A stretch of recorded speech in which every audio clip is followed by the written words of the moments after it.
Welcome.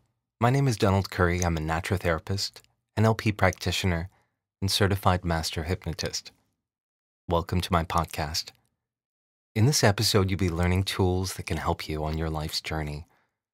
Our topics for discussion in this episode will include how spring is the perfect time to change, how to stop negative thoughts, and how to manage stress. And at the end of this podcast, you'll have the opportunity to experience a journey using hypnosis to help you melt away stress so that you can feel refreshed and renewed. Spring, a time for change. Spring is the best time to make change in your life. Seeds begin to sprout, flowers blossom and bloom, and the sun begins to warm the earth.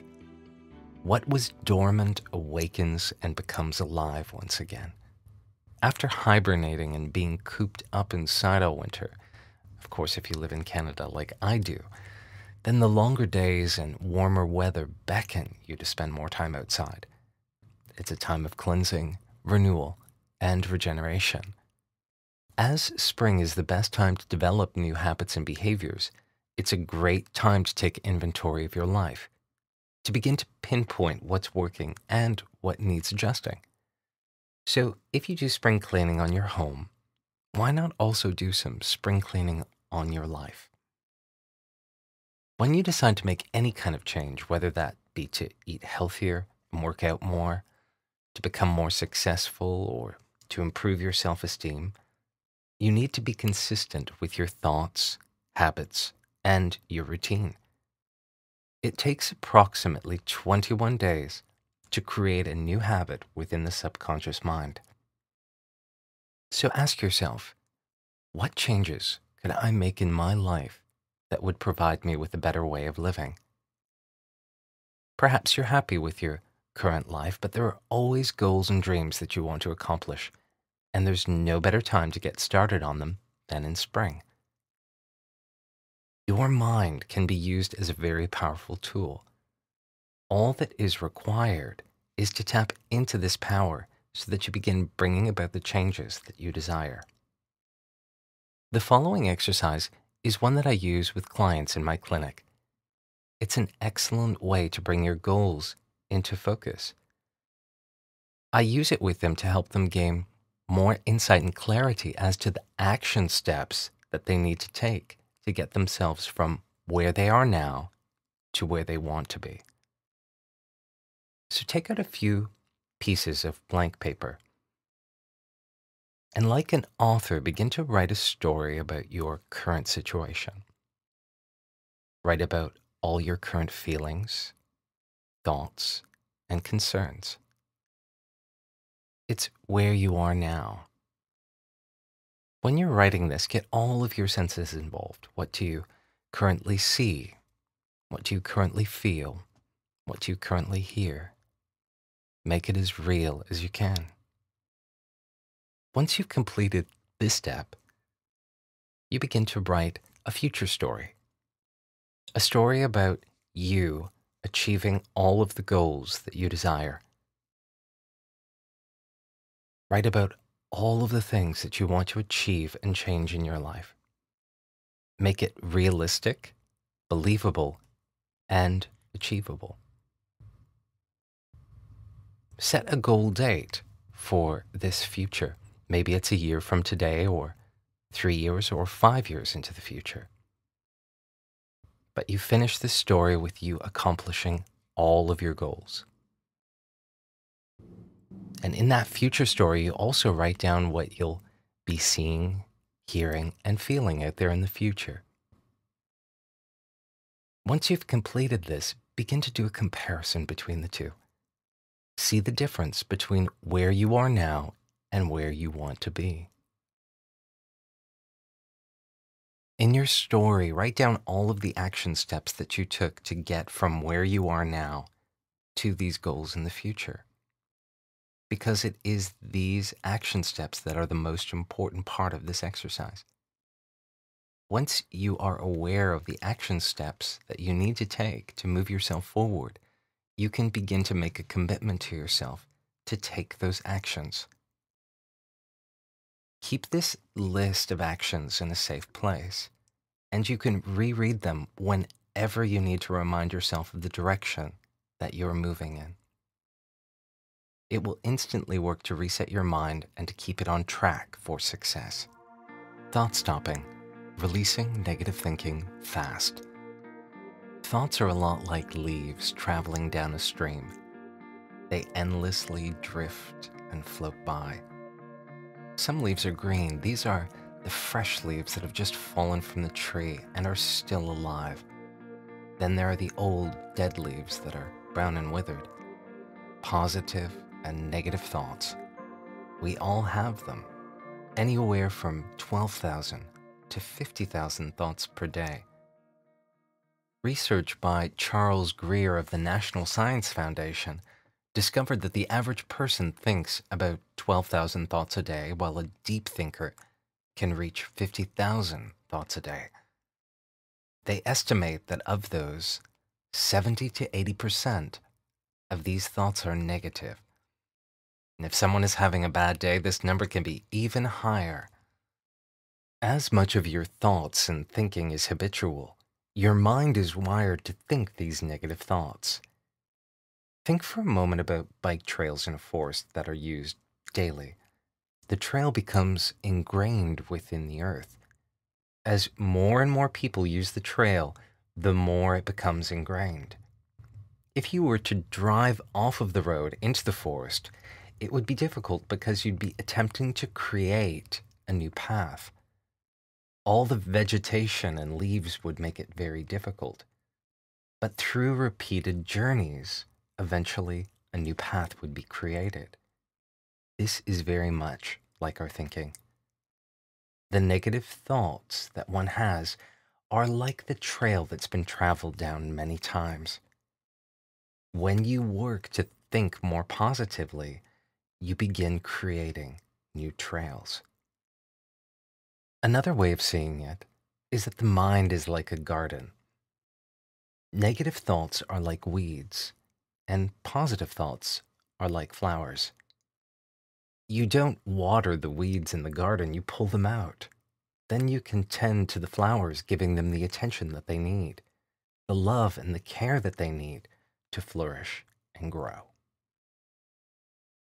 So, how aware are you of what you're thinking each and every second of each and every day? It would take constant mindfulness and awareness of every thought to be certain. And how aware are you of the fact that what you are thinking is creating your reality? In order to change negative thinking into more positive thinking, mindfulness and awareness is the first step, along with the decision to change. Once you're aware of the negative thoughts that you desire to change, it is then beneficial to work to correct the thought to a more positive way of thinking. There are very powerful methods of doing so using hypnosis, and one of these is referred to as the thought-stopping method. Thought-stopping allows greater control of your thoughts and your thinking, and when you develop an awareness of a thought that is undesirable, using this process, you're able to stop that thought and replace it with a more desirable, more positive thought. While it takes a little bit of practice at first, eventually it becomes much easier with repetition. In my experience with clients, if it's practiced appropriately, eventually the mind begins to think the positive thought automatically. We know that the benefits of positive thinking are numerous. It's good for the mind, it's good for the body, and it's good for the feelings. It helps people to cope better with stress, to remain more relaxed, and to have a much better mood on a day-to-day basis. Research has even shown the positive effects of positive thinking on health. Researchers have discovered that people who are optimistic have stronger immune systems than those who have negative outlooks on life. So I'm going to share with you the thought-stopping process This is something that you can practice on your own, wherever you are. The first thing is to become mindful of a negative thought that you desire to change, because you need to be consciously aware of it in order to change it. When you notice that that negative thought or negative belief is in your awareness, you'll tell yourself 3 times, I choose to stop this thought. I choose to stop this thought. I choose to stop this thought. You might even visualize the words melting away like blocks of ice. The next step is to repeat to yourself a positive thought, belief, or statement that you'd like to use to override the negative thought with. And you'll repeat this to yourself 3 times while taking deep breaths. So for example, if I got the thought that I'm not good enough, I would tell myself, I choose to stop this thought. I choose to stop this thought. I choose to stop this thought. Then I would replace it with a more positive belief of, I am good enough. I am good enough. I am good enough. Once you do this, you'll notice how much better you feel. If you practice this daily, within a few weeks' time, you'll notice a marked improvement in your state of mind. Managing your stress. Stress is a response that we have to threatening situations. Stress originates from the same primal, automatic responses that once saved the lives of our ancestors as they hunted and gathered. In modern-day society, the cause of your stresses might have changed. You don't have bears or tigers running after you every day trying to make you their evening meal, but the stress response remains the same. Learning to manage your stress using your mind can have a positive impact on the physical and emotional bodies. Some stress can be beneficial. It keeps us active and moving forward. It can help you to keep on top of things, either at work or at school. But when you add situational stress on top of daily routines, it can lead to chronic stress. The death of a spouse or loved one, a divorce, an injury, losing a job, debt, arguing with others, or having relationship difficulties can all factor into stress levels. When someone is experiencing a continual stress response, it has negative consequences. High stress levels affect both the immune system and the cardiovascular system, and if left untreated, can lead to unexplained pain and illnesses, high blood pressure, ulcers, migraines, heart disease, obesity, irritable bowel syndrome, and even autoimmune diseases. Stress can also erode your mind health, causing anxiety, fears, and substance abuse. How each person manages stress is personal and extremely individual, and what causes one person's stress might not be perceived as a stress to another. When left unchecked, stress can lead to greater problems later down the road, as it can have an accumulative effect. Now, there are 2 types of stress: external and internal. External problems can relate to losing a job or the death of a loved one, having unrealistic expectations placed upon you, getting married and having children, moving, social situations, a lack of support, surprise expenses, fighting with family members or friends, or the dissolving of a relationship.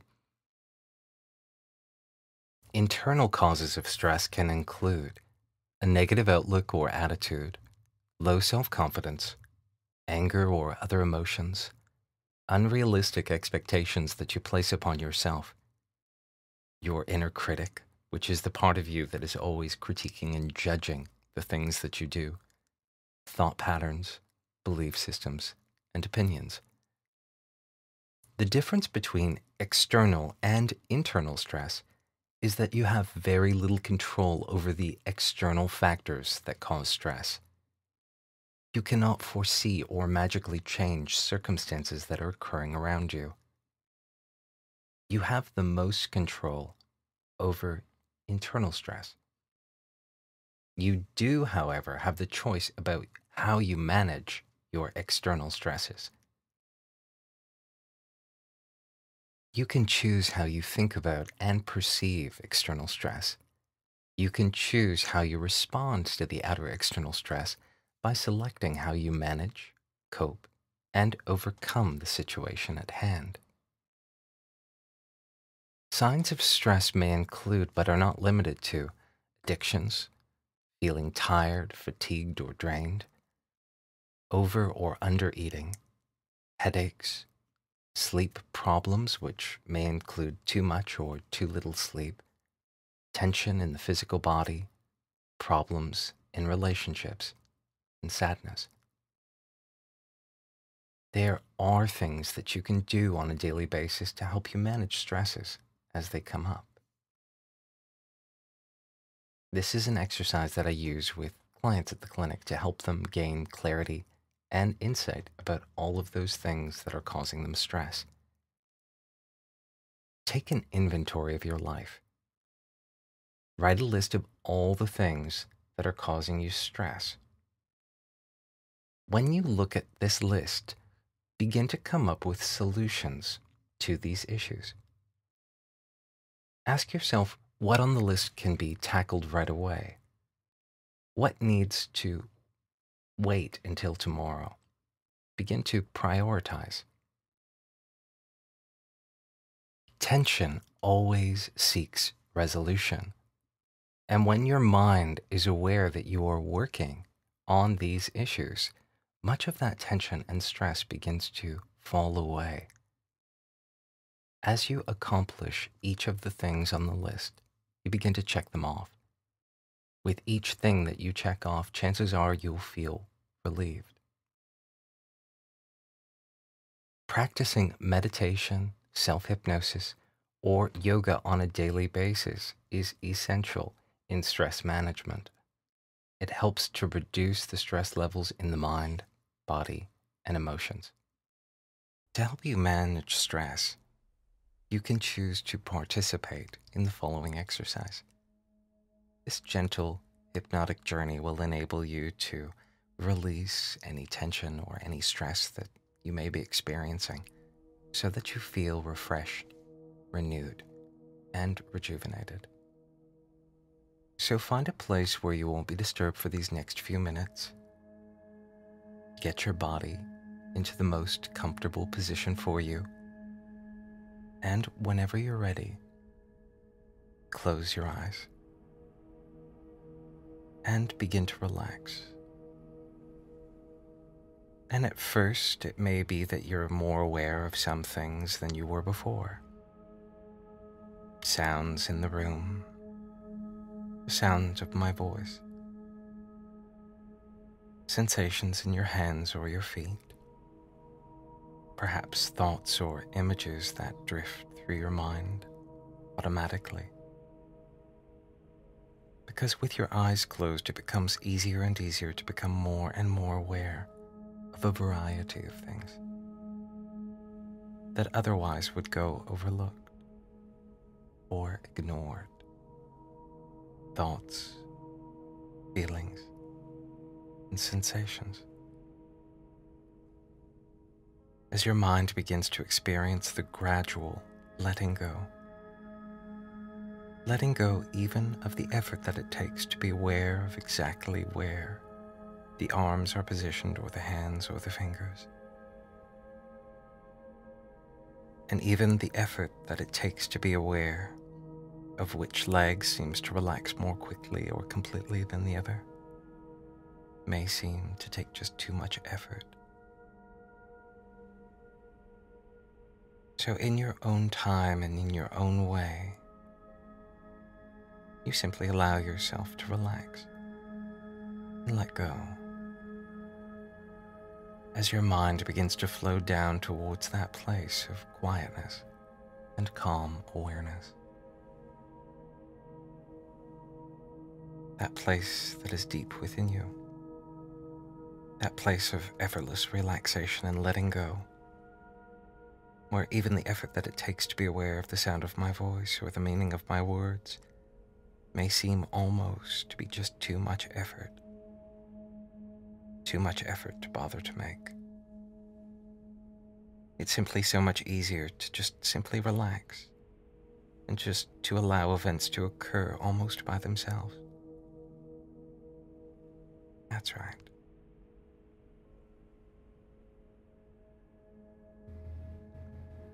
And because you have a conscious mind and an unconscious mind, and that unconscious mind at the back of the mind can continue to hear and understand and respond to these things that I may say, without the need of you doing anything at all. It's so much easier for the conscious mind to just be able to relax and to enjoy that drifting down into that place of quiet calmness, of effortless awareness. There's no need to make any sort of effort to even remember exactly what I'm saying. That's right, just allowing yourself to float freely into this place of effortless letting go. Just allowing events to occur in their own time and in their own way. That's right. The unconscious mind can allow this drifting to occur, while the conscious mind drifts to someplace else entirely now. Perhaps you can allow yourself to imagine a relaxing place, a place that's comfortable for you. Maybe that's lying comfortably on a beach or lying on a dock at a cottage being warmed by the sun. Whatever's right for you is right for you. And in your own time and in your own way, as you think of this place, you can simply notice that the unconscious mind begins to utilize this opportunity to alter your experience by relaxing you more and more in whatever way is the right way for you. As you begin to learn that feeling of letting go, of allowing the unconscious mind to assume more and more responsibility for guiding and directing your awareness, as you simply continue to relax, entering into this place of trance more and more completely, more and more comfortably, more and more effortlessly than ever before. It feels good to relax. It feels good to relax and simply allow every muscle, every fiber, every cell of your body to release any tension that you may be carrying. Even after you emerge from this relaxed state, in just a few moments, you'll find that you feel comfortable and relaxed, calm and at ease, totally at peace. I'm going to give you a signal, and that signal is water. That every time that you look at, hear, or touch water, it's going to remind you to just allow any stress or tension in your body to melt away. Just allowing it to melt and fall away, leaving you feeling peaceful, calm, and at ease. Take a moment and enjoy this feeling for the next few moments. I'll be quiet as you do this, and I will join back with you in just a moment from now.